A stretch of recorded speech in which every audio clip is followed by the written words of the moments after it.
Hello, everybody out there. Chris here. I hope everyone's having a great day. I know I am. I'm finally making some content for YouTube. It's been a few months. My apologies if you follow our channel. You know, we got three boys and they are constantly playing something. And this time of year, it is baseball, baseball, baseball, and a little bit of tennis. So as a coach, as a taxi, as a parent who likes to cheer his kids on, the collecting is still going on frequently. Private signings, through the mail stuff. I make a lot of time for that. I'm really bad about making time for YouTube videos. But it's getting that time of year where I'll make them a lot more frequent. We've got a little bit more time. So today I want to show off some cool stuff. Got a PSA return. So I'm pretty excited about that. It is Perez-Steele's. A lot of cuts. Sorry, Frank. But Jake, Legends Never Die. Mike, you guys are going to love this stuff. So I'm going to turn this around. I'm going to show off these 16 Perez-Steele slabs from PSA. And I'm happy to say that they all were authenticated. So let's get going.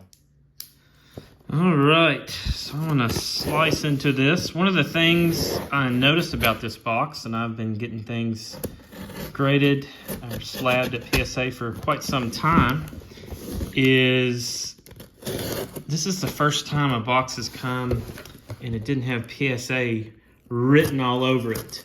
In fact, you can't see, even on the return, you can't see anything that mentions PSA. It talks about coming from Santa Ana, California, but that's it. So that's kind of I think that's kind of a nice thing that PSA's finally doing, because obviously I think mail theft and things of that nature maybe have been up over some time. So I'm gonna get that box out of the way. And so it looks like we've got two boxes. Soon they're going to be 8 in each box. There were 16 sent.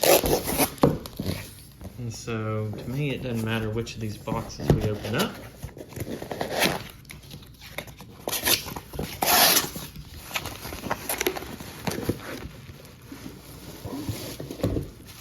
And just, you know, for a little more suspense, I'm going to turn them on the back. And we're going to start with a cut. Now, anytime I have some sort of postcard or something, and I'm sorry, Frank, but I always want to make sure that I retain everything that was ever written by a particular player. And so this one, it was a postcard. It said, "To Jim, best wishes." So I cut that out in addition to the auto, and I always put that on the back of these postcards. So this is Lloyd Winer. All right, so Lloyd Winer obviously spent most of his career with the Pirates, and he had a Hall of Fame brother. So that was Paul Winer, and they were known as, I think Paul was Big Poison, and Lloyd was Little Poison. So obviously, a nickname like that. Lloyd was a center fielder, kind of a speedy guy, a good hitter, you know, obviously all things that are obviously pluses to have for a baseball player. You can see this is identified as authentic auto. It's certainly a cut. And then, of course, Lloyd Winer, I think, in addition to having a brother who made the Hall of Fame, kind of scrutinized probably as maybe one of the cronyism guys, one of the guys who got in probably because he had a brother in the Hall of Fame. So certainly not recognized as one of the better players, but it is what it is. So next one we have is Stan Kowalski. So this also is a cut. Kowalski obviously was known primarily as Cleveland Indians' best pitcher back in his day and age. He actually died back in 1984, so was put in the Hall of Fame on merit. He was a big-time right-handed pitcher for the Indians In fact, led them to their first World Series in 1920. So obviously, one of the things that he's most known for, if you follow baseball, is his spitball. He was one of the 17 players who were actually grandfathered in and were permitted to continue throwing the pitch when it was banned I think it was banned around 1920, around the World Series. So he also was in the game.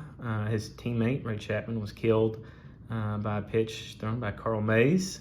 So he was in a very game-altering game, I guess you could say, when baseball went to newer baseballs.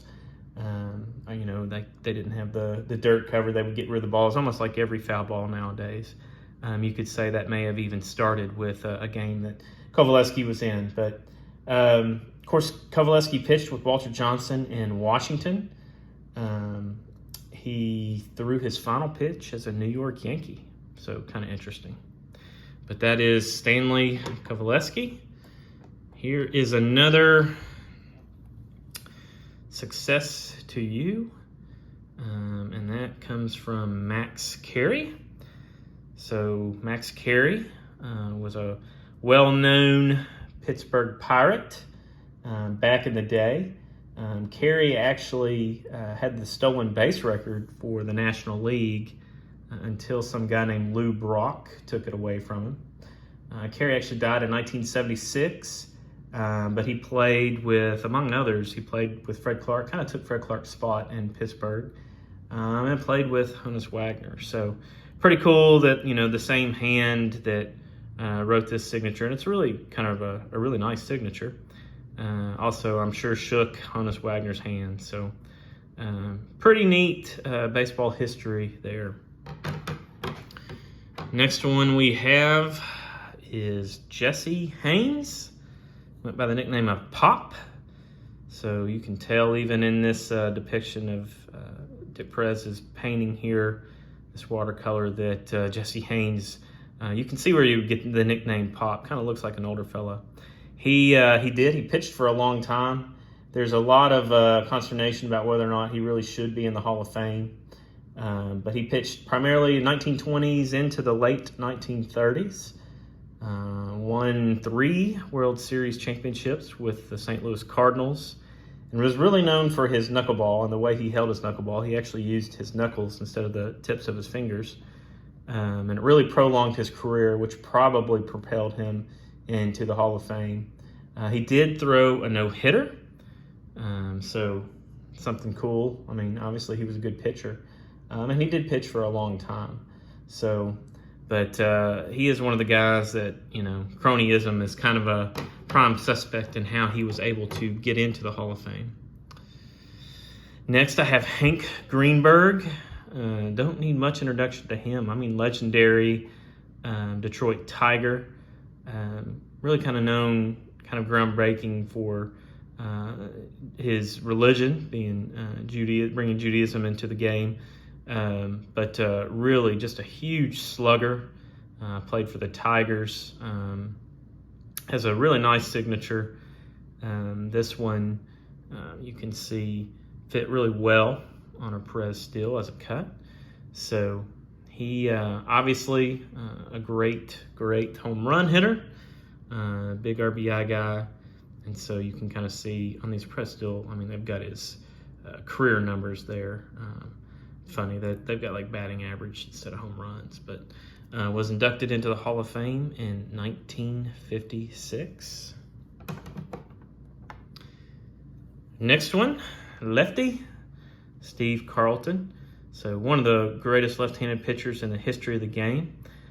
This is a Perez-Steele that I actually sent to Steve Carlton. So you can see it is on card. He signs still through the mail, $40. He signs through Game Winner Sports in Colorado, where he resides. So pretty cool, obviously, history here. Played for the Phillies, White Sox, Indians, Twins, but of course started his career with the Cardinals. So big-time pitcher. In 1983, for a while, was the all-time strikeout leader when he kind of went between Gaylord Perry and Nolan Ryan. So, and still one of the all-time left-handed strikeout leaders behind Randy Johnson. Our next one is another guy who really needs no introduction. 1995 Hall of Famer Nolan Ryan. I did name my firstborn son after Nolan Ryan. So, very cool card. This particular Perez-Steele came out in, let's see, it was the 14th series, and I think really in 1999 was the last one that was put out. So it's kind of a harder one to get. You can say I sent this to Nolan Ryan's foundation, and so they put a sticker on the back. But Nolan Ryan, obviously all-time strikeout leader, 7 no-hitters, 1969 New York Mets World Series champions. So beautiful card. I love that he is depicted clearly as a Texas Ranger. So I think the only one really in the Hall of Fame depicted as a Ranger on a Perez-Steele card. So you know I got to have that. Of course, I named my son after him. So next one is another guy that really needs no introduction, Willie Mays. So I've shown this one off on my channel before. I picked it up some time ago. It's been a minute since I've shown it off. I'm glad to say that obviously the autograph was authenticated. This is something that like I said, something that I'm really proud of to have in my collection. It's a beautiful piece. Obviously, there's a lot of videos and a lot of controversy surrounding Willie Mays' autograph. I have to show this one off to Frank. He can tell me more about it. But nevertheless, at least PSA believes it to be authentic. So, very cool addition to the collection. Next one is Don Drysdale. Of course, Don Drysdale is a legendary Dodger. He's probably known mostly for being the Texas Rangers broadcaster in 1972. But secondarily, he's known as a really good pitcher. Pitched with Koufax, had some legendary seasons with Koufax, was a great broadcaster with Vince Scully, even Ken the Hawk Harrelson back in the day. He had the consecutive scoreless inning streak until Earl Hershiser took that from him. So this is on card. Don Drysdale passed away in 1993, sadly, while he was still doing some work for the Dodgers. So, but glad to have him in our Perez-Steele graded or slabbed collection. Next up is Henry Manouche. So this is a fella, he died back in the 70s, I think 1971. Was a Detroit Tiger, obviously to start. Played for the St. Louis Browns, the Boston Red Sox, Brooklyn Dodgers, Pittsburgh Pirates. He was put in the Hall of Fame in 1964 by the Veterans Committee. Good overall player, had some pop, obviously had some really good seasons back in the day. Jumped around a little bit, but certainly a really good player. You can see career batting average of .330. So back in the 20s even was hitting near 400 at times. So really high average player there. And our last one in this box is Lefty Gomez. Vernon Luis Gomez. He actually died back in 1989. Known for obviously being a New York Yankee. Also pitched for the Washington Senators. A 5-time World Series champion. So obviously a pretty highly decorated left-handed pitcher when it came to winning championships. So it's got his years of being active, where he was inducted into the Hall of Fame in 1972. So pretty cool group there. Let's open up this second box. If you haven't sent in to PSA, the turnaround time, particularly for autographs, is really not too bad these days. At least it wasn't for me. This was only a 16-card submission. But, let's see.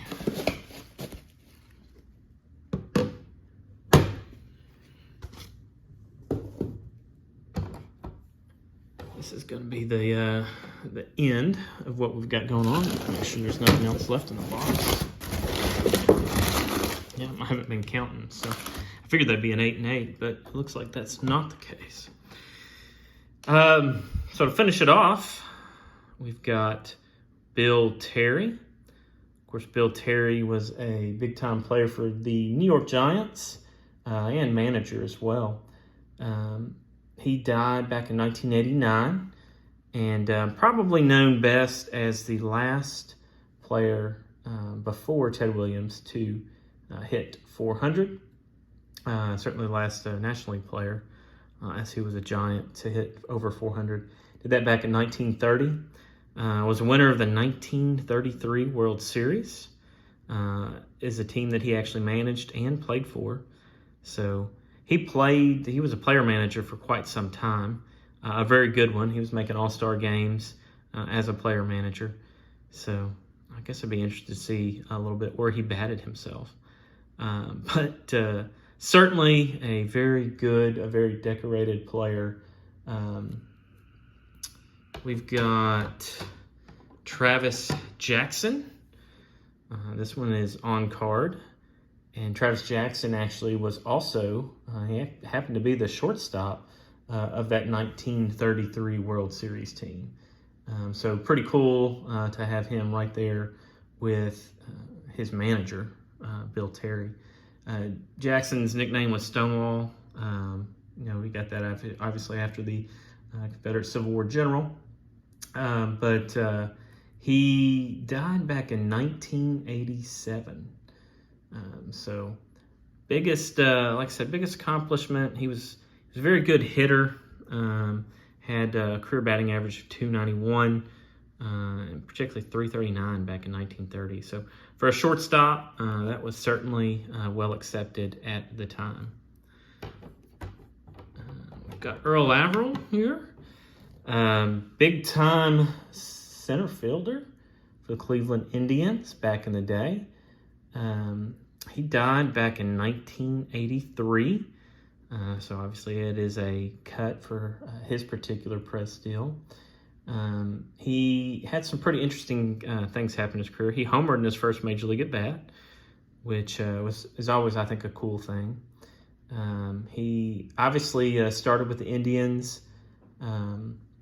He still is the all-time leader for the Cleveland, I guess, Guardians now in total bases, RBIs, runs, and triples. He also played for the Detroit Tigers and the Boston Braves. Interesting thing about his career, he's kind of known as the guy who really ended Dizzy Dean's playing career at the age of 31. He smoked the ball up the middle during an All-Star game, of all things, broke Dean's toe, and Dean changed his pitching, changed it up, and ended up hurting his arm. So sad, but true. All right, we move on to Rube Marquard. Tough to say. Very interesting autograph, just all kind of jumbled up there. This is an individual who he's a left-handed pitcher, pitched, for quite some time. He actually died back in 1980, but he's kind of been called by Bill James as the worst starting pitcher in the history of the Hall of Fame. It's one of those sabermetrics just don't really give him the value that a lot of people think he should have. But he did pitch fairly well in the major leagues for some time, threw a no-hitter, played, obviously, for the New York Giants, but he also played for the Brooklyn Robins, Cincinnati Reds, ended his career with the Boston Braves. So had pitched in some big-time games, even against some of the guys that obviously I've already shown off their autographs. So very cool lefty for the Giants, followed by another lefty for the Giants, and that is Hubble. Carl Hubble had a really good career, actually pitched alongside Marquard for some time. Carl Hubble was known as the Mill Ticket, also known as King Carl. He was kind of best known for his screwball. That was a pitch that he kind of broke into the big leagues with, I think, the Detroit Tigers. I don't know if he ever pitched for him, but they kind of didn't want him to throw that pitch, and so he kind of lingered around for a little while and eventually was picked up by John McGraw. And that turned out to be a pretty good pickup for the Giants, as he once won 24 consecutive games, which I think is still the longest recorded streak in Major League history. He was the last player for John McGraw to play in the big leagues. So pretty cool if you follow or like John McGraw. And of course, he was two-time MVP, threw a no-hitter, and obviously was also on that 1933 World Series team, shared by a couple other guys I've shown today. So at any rate, those are my 16 pickups to Frank Hall of Fame autographs. I'm sorry for the cuts, but like I said to Jake, legends never die. And those who love Perez-Steele, sometimes cuts are the only way you can enhance your Perez-Steele autograph collection. So I love that these cards are all encapsulated. Those autographs are further protected. And there's a little bit of authentication from PSA. You know, they're not going to be 100% perfect, but they're better in my mind sometimes than not having all that protection and not having someone look at them and judge their condition and authenticity. So I hope everyone has a great rest of the week. I'm continuing to add to my collection. Working on some exciting stuff that I'm happy to show off in the near future. And I hope everyone has a good one. Until next time, I will see you guys later.